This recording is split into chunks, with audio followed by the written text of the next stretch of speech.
شعر ہے، کیوں جل گیا نہ تابِ رخ یار دیکھ کر، جلتا ہوں اپنی طاقت دیدار دیکھ کر۔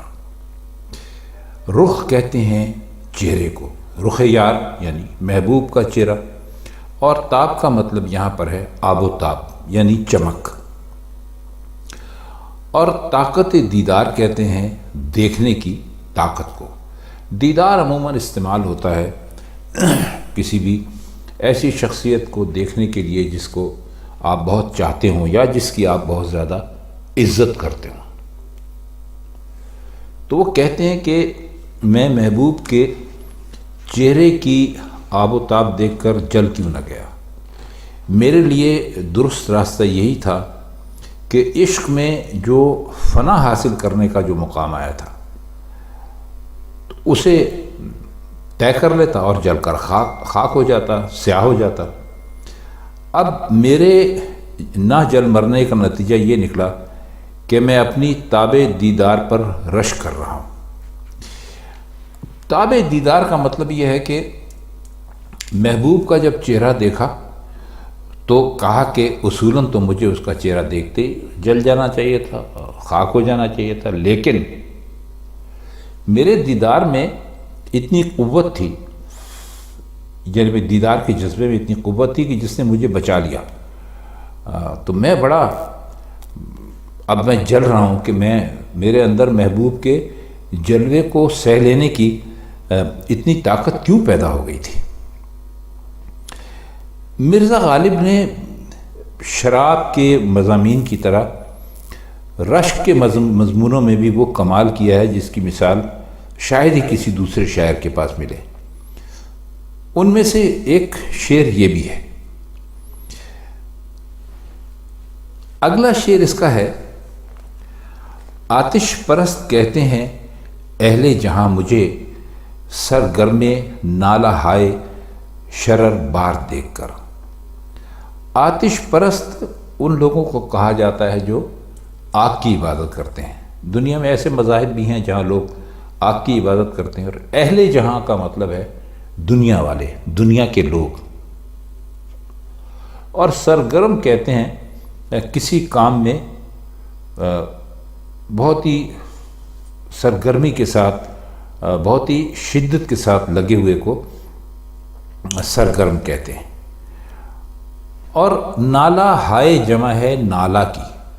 نالہ کا مطلب ہوتا ہے محبوب کی جدائی میں رونا، یا محبوب کی جدائی نہ بھی ہو تب بھی زور زور سے رونے کو آپ نالہ کہہ سکتے ہیں، کہا جاتا ہے۔ اور شرر بار کا مطلب ہوتا ہے چنگاریاں برسانے والا۔ تو کہہ یہ رہے ہیں کہ چونکہ میں رات دن ایسے نالے سر کرنے میں سرگرم رہتا ہوں جن سے شعلے برستے ہیں، یعنی جب میں روتا ہوں تو میرے رونے سے شعلے اور چنگاریاں نکلتی ہیں، یعنی ایک غم کی ایک انتہائی صورت ہے۔ تو لوگ جو ہیں وہ مجھے دیکھ کر سمجھتے ہیں کہ میں آتش پرست ہو گیا ہوں، آتش کو پوجنے والا ہو گیا ہوں، کیونکہ وہ لوگ جو اس فرقے سے تعلق رکھتے ہیں تو ان کے نزدیک سب سے مقدس چیز آگ ہے، اور وہ اسی کی ہر وقت پرستش کرتے رہتے ہیں اور اس میں سرگرم رہتے ہیں۔ اگلا شعر ہے کہ کیا آبرو عشق جہاں عام ہو جفا، رکتا ہوں تم کو بے سبب آزار دیکھ کر۔ بے سبب آزار کا مطلب ہوتا ہے بے وجہ ستانے والا، بغیر کسی وجہ کے تکلیف دینے والا۔ اور آبرو عشق سے ان کی مراد عشق کی عزت ہے، اس کا مطلب یہ ہے کہ اس جذبے کی قدر کرنا۔ اور جفا کہتے ہیں ظلم کرنے کو۔ جفا عام ہونے کا مطلب یہ ہے کہ جہاں ہر وقت ظلم و ستم ہوتے رہیں۔ تو کہتے ہیں کہ جہاں جور اور جفا، ظلم و ستم عام ہو جائے، کوئی وجہ کوئی سبب اس کے سامنے نہ رہے، وہاں عشق کی آبرو کیسے رہ سکتی ہے؟ تو کہتے ہیں کہ محبوب میں تجھے بے وجہ اور بے سبب ستانے والا پاتا ہوں، اور اس کشمکش میں پڑ جاتا ہوں کہ آیا مجھے محبت کے راستے میں قدم آگے بڑھانا چاہیے یا نہیں بڑھانا چاہیے؟ عاشق کے نزدیک محبوب کی طرف سے ظلم و ستم کی صرف ایک وجہ ہو سکتی ہے، اور وہ خود عشق ہے۔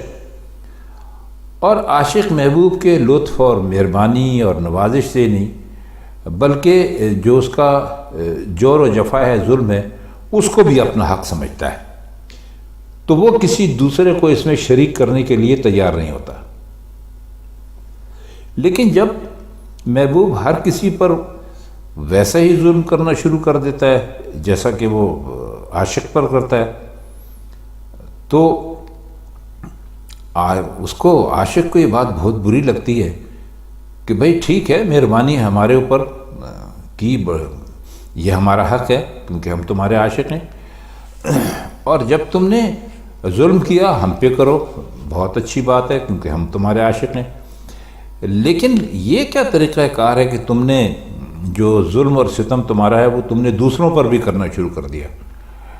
تو اس کی عزت اور آبروئی کی جو عزت اور آبرو کی جو یکساں سلوک تھا، اس کی تو وجہ کوئی برقرار ہے ہی نہیں۔ یا تو تم ہمیں اپنا عاشق نہیں سمجھتے، اور کیونکہ جو ظلم تم ہمارے ساتھ کرتے وہی تم دوسرے کے ساتھ بھی کرتے، تو تمہیں ایسا نہیں کرنا چاہیے، کیونکہ اگر جیسے تمہاری محبت ہمارے لیے بنی ہے ویسی تمہارا ظلم بھی ہمارے لیے بنا ہے۔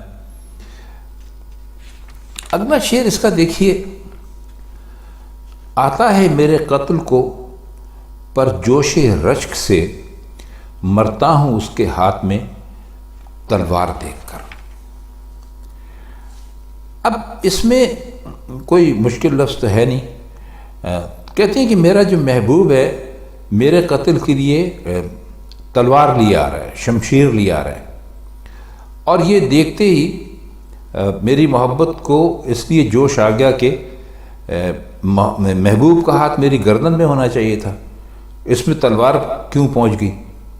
اچھا، لطف یہ ہے کہ ابھی قتل کی نوبت نہیں آئی، اور صرف جو رشک ہے یعنی جو آرزو ہے وہی عاشق کو موت کے گھاٹ اتارے دے رہی ہے۔ شعر دیکھیے کہ ثابت ہوا ہے گردن مینا پہ خون خلق، لرزے ہے موج میں تیری رفتار دیکھ کر۔ گردن مینا کہتے ہیں، آپ نے شاید دیکھا بھی ہو، کچھ سرائی جو ہوتی ہے اس کا جو اوپر والا حصہ جو ہوتا ہے وہ نیچے والے حصے کے مقابلے میں تنگ ہوتا ہے،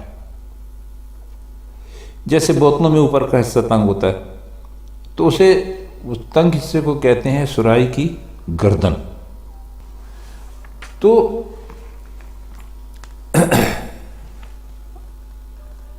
اس میں اور کوئی مشکل لفظ ہے نہیں، تو ہم آپ کی طرف آتے ہیں، کہتے ہیں تو نے شراب پی کر سرور میں آ کر ایسی مستانہ چال اختیار کی کہ خلقت کا خون ہو گیا۔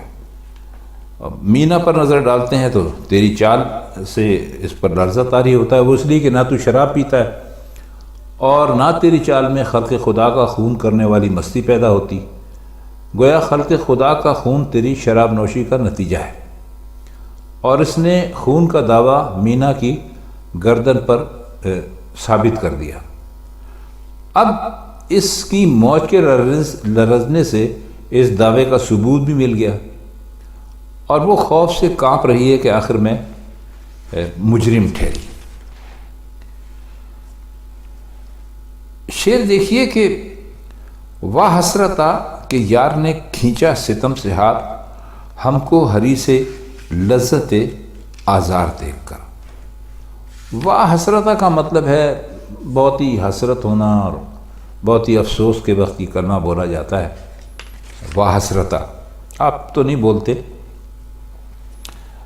لیکن اس زمانے میں بولا جاتا تھا۔ ہری سے لذت آزار کا مطلب ہوتا ہے جو تکلیف پہنچنے سے لذت حاصل ہوتی ہے عاشق کو، اس کے اندر بے حد زیادہ خواہش ہونا۔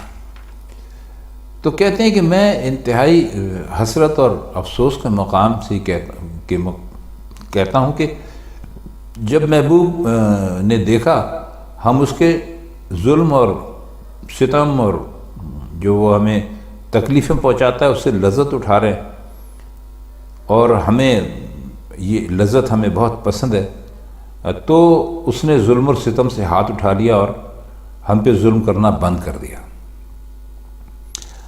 اصل بات یہ کہ انسان، ظاہر ہے کہ ہر کوئی انسان کسی کی دوسرے کی مہربانی پسند کرتا ہے، دوسرے کی محبت پسند کرتا ہے، اور ظلم و ستم اس کو اچھا نہیں لگتا، لیکن عاشق اپنے آپ کو ظلم و ستم کا عادی بنا لیتے ہیں، اور معشوق کی طرف سے جو دکھ انہیں پہنچتا ہے اس میں خاص لذت ان کو ملتی ہے۔ تو ظاہر ہے کہ ان کے لیے ظلم و ستم سے محبوب کا رک جانا بھی انتہائی دکھ کا باعث ہے، مگر وہ دکھ نہیں جس میں لذت ملے۔ مرزا کے تو انتہائی حسرت اور افسوس کا اصل سبب ہی یہ ہے اس شعر کے مطابق۔ شعر دیکھیے کہ بک جاتے ہیں ہم آپ متائے سخن کے ساتھ، لیکن عیار طب خریدار دیکھ کر۔ یہاں عیار کا مطلب ہے کسوٹی، اور طب خریدار یعنی خریدار کا رجحان دیکھ کر یا اس کی طبیعت دیکھ کر۔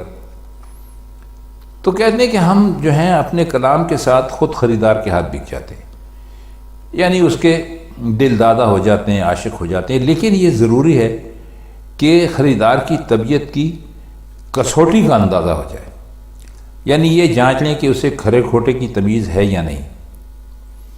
مطلب یہ کہ جو بھی ہمارے کلام کا خریدار ہوگا اسے ہمارا کلام سمجھنے میں اور ہماری قدردانی کرنے میں اس کا کافی درجہ بلند ہونا چاہیے۔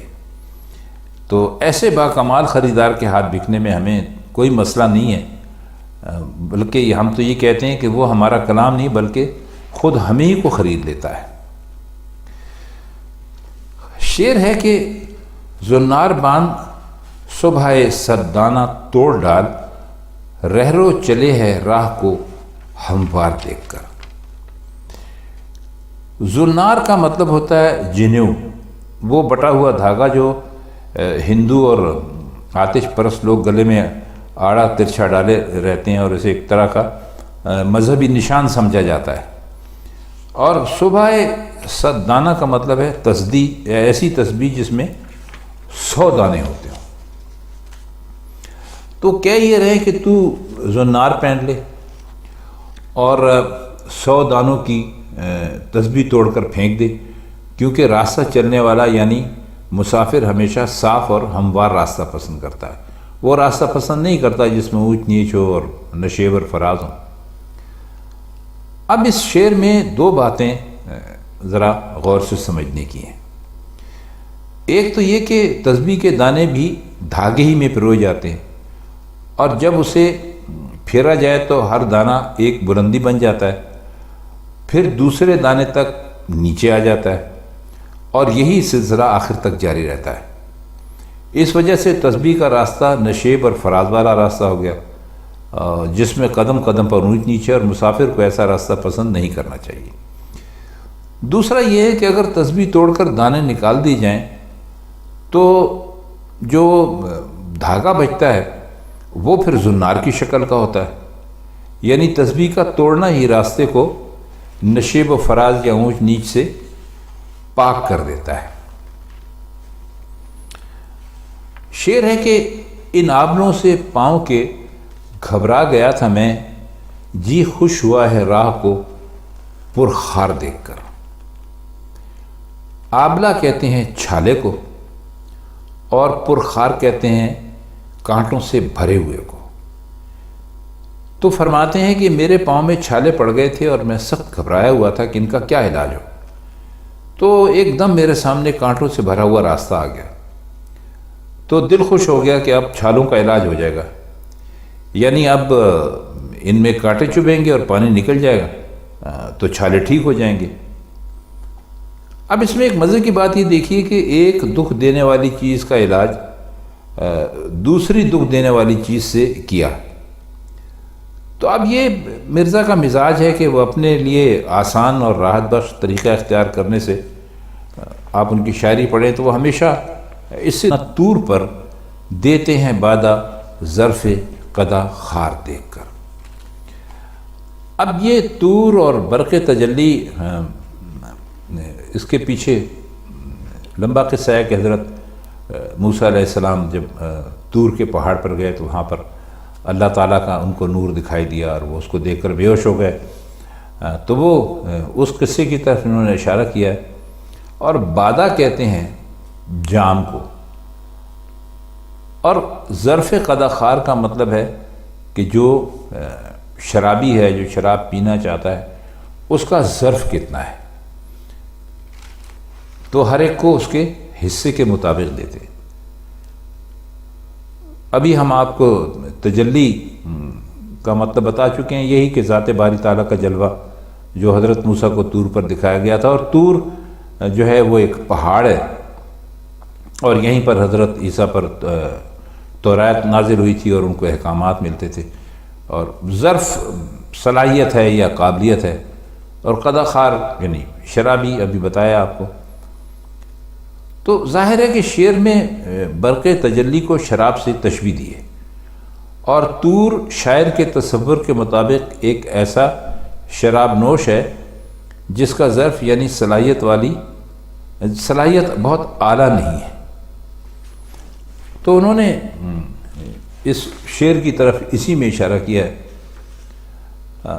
لیکن یہ عرض کر دیں کہ طور تجلی کا مستحق نہ تھا، اس لیے پھٹ گیا، یعنی جو شراب اسے ملی وہ اس کی طرف سے بہت زیادہ تھی، البتہ ہم پر وہ بجلی گرتی تو اسے برداشت کر سکتے تھے۔ یہاں ہم سے مراد مرزا غالب نہیں ہے بلکہ پوری انسانوں کی نسل ہے۔ تو اس شعر سے مرزا نے تمام مخلوقات پر نوع انسانی کے اشرف المخلوقات ہونے کا ایک بہت ہی روشن ثبوت فراہم کیا ہے اس شعر میں۔ آئیے اب اس غزل کا ہم دیکھتے ہیں آخری شعر۔ سر پھوڑنا وہ غالب شوریدہ حال کا، یاد آ گیا مجھے تیری دیوار دیکھ کر۔ یہ شوریدہ حال کا مطلب ہوتا ہے پریشان حال کہہ لیجئے، دیوانہ، پاگل، کچھ بھی۔ تو کہتے ہیں کہ میرے محبوب، میں نے تیری دیوار دیکھی تو یاد آ گیا کہ یہی دیوار تھی جس سے پریشان حال اور دیوان غالب نے سر پھوڑا تھا۔ اب یہاں پر جو وہ ہے، اس میں جو وہ کا لفظ استعمال ہوا ہے، یعنی وہ غالب انہوں نے کہا ہے، تو اس سے دو باتوں کا اظہار ہوتا ہے۔ پہلی تو یہ کہ ایک مشہور و معروف واقعہ ہے جو پیش آیا، اور دوسرا یہ کہ اس پورے واقعے کی یاد تازہ کرانا مقصود ہے۔ شعر میں خوبی کا ایک پہلو یہ ہے کہ دیوار بے شک محبوب کی تھی، لیکن اس کے سلسلے میں جو واقعہ سب سے بڑھ کر قابل ذکر پیش آیا وہ غالب کا سر پھوڑنا تھا، لہٰذا دیوار کو دیکھتے ہی ذہن سب سے پہلے اس واقعے کی طرف گیا۔ تو خواتین حضرات، یہ تھی مرزا غالب کی آج کی غزل، اس کے مشکل الفاظ کے معنی اور کچھ شعروں کا مطلب جو ہم نے آپ کی خدمت میں پیش کیا۔ تو بس آج کے لیے اتنا ہی۔ آپ سے ملاقات ہوئی غالب کی کسی اور غزل کے ساتھ کسی اور محفل میں۔ تب تک کے لیے ہم چاہتے ہیں آپ سے اجازت۔ خدا حافظ۔